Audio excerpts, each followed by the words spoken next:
இப்படி கடற்கரையில உட்காந்து கடலை ரசிச்சுக்கிட்டே ஒரு நல்ல மீன் சாப்பாடு சாப்பிட நீங்க வர வேண்டிய ஒரு தரமான இடம் தான் தனுஷ்கோடி.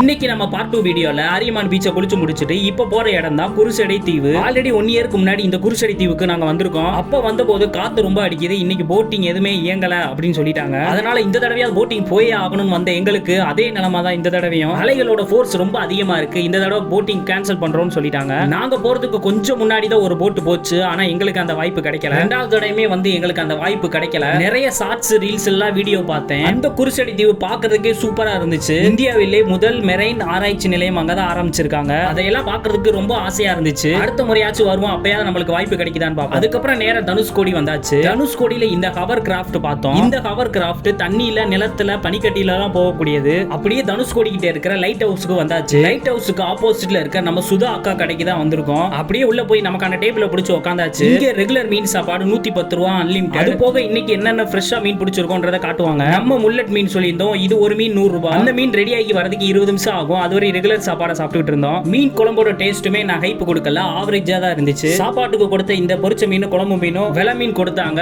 சாப்பிடுறதுக்குமே சூப்பரா இருந்துச்சு. அதுக்கப்புறம் நாங்க ரெடி பண்ணி கொடுக்க சொன்ன முல்லட் மீனும் வந்துருச்சு. நல்ல சுட சுட இருந்துச்சு. மீன் நல்ல ஃப்ரெஷ்ஷா இருந்துச்சு. டேஸ்ட்டுமே அந்த அளவுக்கு இல்ல, சுமாரா தான் இருக்கு. என்ன மீன் ஃப்ரெஷ்ஷா இருந்துச்சு அவ்வளவுதான். இதே மதுரையில வாங்கியிருந்தா இவ்வளவு ஃப்ரெஷ்ஷா இருக்குமானா இருக்காது. அப்படியே சாப்பிட்டு முடிச்சுட்டு பே பண்ணிட்டு கிளம்பியாச்சு. லைட் ஹவுஸ்ல இருந்து 2 கிலோமீட்டர் டிராவல் பண்ணி நம்ம நினைவு சின்னத்துக்கு வந்தாச்சு. இன்னைக்கு வீக் டேஸ் தான், ஆனால் கூட்டம் அதிகமா வந்துகிட்டே இருக்காங்க. இந்த பகுதி தான் நம்ம இந்தியாவோட கடைசி ரோடு. வங்காள விரிகுடாவும் மன்னார் வளைகுடாவும் சந்திக்கிற இடம் இதுதான். இந்த இடத்துல உட்காந்து கடலை ரசிச்சு பார்க்கிறதுக்கே ரொம்பவே சூப்பரா இருக்கும். கண்டிப்பா ராமேஸ்வரத்துக்கு நீங்க ஃப்ரெண்ட்ஸ் அண்ட் ஃபேமிலியோட வந்திருந்தீங்கன்னா இந்த தனுஷ்கோடியை பார்க்காம போயிடாதீங்க. சாயங்காலம் 5 மணிக்கு மேல இந்த இடத்துல அலோவ் பண்ண மாட்டாங்க, அதுக்கு முன்னாடி போய் பாத்துருங்க. அங்க இருந்து கிளம்பி நம்ம நேரா ராமேஸ்வரத்தோட மீன்பிடி ஹார்பருக்கு வந்துட்டோம். இங்க உள்ள மீனவர்கள்ட்ட கொஞ்ச நேரம் பேசிட்டு போட்டோஸ் வீடியோஸ் எல்லாம் எடுத்துட்டு அப்படியே கிளம்பியாச்சு. இந்த ஹார்பர்ல இருந்து பார்த்தா ராமேஸ்வரத்தோட கோயில் கோபுரம் சூப்பரா தெரியும். ஒன் டே ட்ரிப்பான இன்னைக்கான நாள் முடிஞ்சிச்சு. ராமேஸ்வரத்துல இன்னமும் நிறைய இடங்கள் பார்க்க வேண்டி இருக்கு. நெக்ஸ்ட் டைம் வரும்போது எல்லா இடத்தையும் பார்த்துடலாம். இதோட நம்ம வீடியோ க்ளோஸ் பண்ணிக்கலாம். Bye by.